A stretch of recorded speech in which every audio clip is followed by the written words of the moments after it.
Sveiki! Šiandien pasižiūrėsime, kur mes galime susirasti logotipus, būdami tiesiog Canvoje. Pirmiausia, pakviesiu Jus pasekti mano šį kanalą ir paspausti štai čia subscribe mygtuką. Taip įkvėpsite mane ir toliau kurti pamokas lietuvių kalba. O dabar šokime į Canvą. Esame Canva pradžios puslapyje ir dabar pasirinkime bet kokį dydį. Pavyzdžiui, aš renkuosi socialiniai tinklai ir tegul bus Facebooko įrašas gulsčias. Spaudžiu sukurti tuščią. Ir dabar eikime į kairės pusės meniu ir spauskime programos.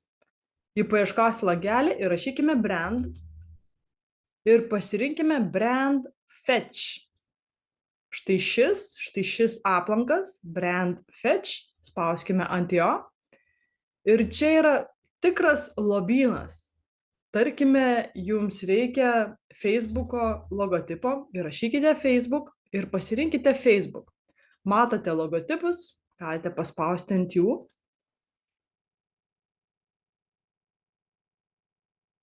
Taip pat galite įeiti į Colors ir pasižiūrėti, kokios yra pasirinkto brando spalvos, spalvų paletės. Galime spausti Images ir dar pasirinkti nuotrauką, kuri yra taip pat Facebooko brando nuotrauka. Pabandykime su kitu. Pavyzdžiui, aš įrašau Instagramas. Ir renkuosi. Ir štai mes turime logotipus.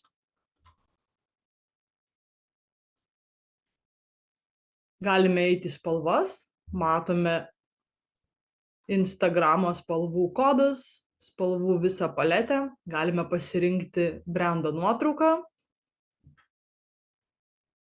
Ir taip susirasti Instagramo brando logotipą, spalvas bei nuotrauką. Iš tikrųjų, labai geras puslapis. Tikiuosi, jums patiko šis aplankas ir dabar lengvai susirasite jums reikalingus logotipus. Ir visi logotipai, kuriuos jūs paspausite, automatiškai įsikels į įkeltus failus. Taigi, įkeltose failuose ir vaizduose jūs rasite visus logotipus, kuriuos būsite pasirinkę brand fetch aplanke.